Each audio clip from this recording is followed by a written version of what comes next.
Welcome to ClubhouseNews.com. You're tuned in to Clubhouse News Weekend for the week ending Saturday, January 9th, 2016. I'm Haley Ann. And I'm Abraham. It's a brand new year and people around the world are making New Year's resolutions to exercise, eat better, be more compassionate to people, do homework on time, and treat loved ones better. On New Year's Eve, as 2015 came to a glorious conclusion, major cities lit up the skies with fantastic light shows. Government officials also filled the streets with extra security in case any bad guys decided to cause some mischief. Fortunately, everything went off without a hitch, except for a 63-story burning skyscraper in Dubai that burst into flames. Yikes. Not all fireworks burned down buildings.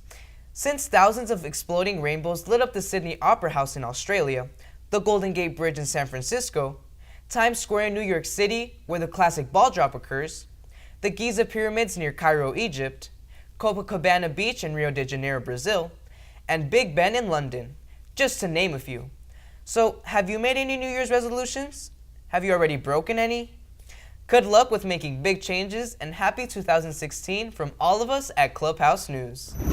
Last week, Obama took executive action on gun control to make it harder for people to get firearms from gun shows in an effort to reduce nationwide gun-related crimes and tragedies.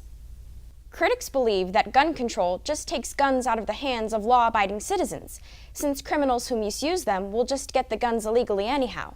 Supporters, however, believe that having more background checks for gun buyers will prevent guns from falling into the wrong hands. Obama specifically went after a gun show loophole that makes it pretty easy for someone to walk into a gun show and casually purchase weapons without even having to offer their IDs. And just about anyone can sell guns. Now, gun dealers at these gun shows will need to register as licensed gun dealers. That means small-time sellers won't be able to avoid keeping formal sales records, and law enforcement can better track who has what guns. All of us need to stand up and protect its citizens. All of us need to demand governors and legislators and businesses do their part to make our communities safer. Meanwhile, wacky weather is sweeping the nation, with frosty storms, tornadoes, and El Niño rains, slamming drought-stricken California with much-needed wetness to slake its thirst. It's raining sideways! Sounds rough, Ollie. Do you have an umbrella? Had one! Where is it? Inside out, 2 miles away! Storm clouds are darkening the horizon as El Niño returns. El Niño, which is Spanish for the boy, is characterized by warming temperatures around the Pacific Ocean near the equator. And the phenomenon can have global consequences. When this event occurred in the 1990s, the USA's west coast was bombarded with powerful storms, mudslides, and floods, which left thousands of individuals homeless. Now climate scientists from the United Nations predict a Godzilla-level El Niño this year, which is expected to be the worst in 15 years. The tropical Pacific Ocean receives more sunlight than any other place on the Earth, and the bright rays warm up its surface water.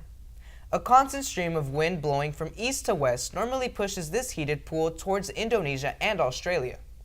During an El Niño event, however, the storm wind ceases to blow and the warm water spills eastward towards the Americas. This consequently brings raging storms to the USA and the Gulf of Mexico, while Indonesia and Australia experience parched droughts. The phenomenon occurs every 3 to 7 years and is agitated by particularly warm weather. Drought-stricken California could certainly use the rainfall that El Niño would bring to the state. And judging by the downpour this week, watery help is on the way. Researchers constantly keep track of the weather around the tropical Pacific, and it appears that water temperatures now are similar to those before the El Niño event of the 90s. El Niño is typically followed by a sister event called La Niña, Spanish for the girl, which is characterized by unusually cold ocean temperatures in the central and eastern tropical Pacific.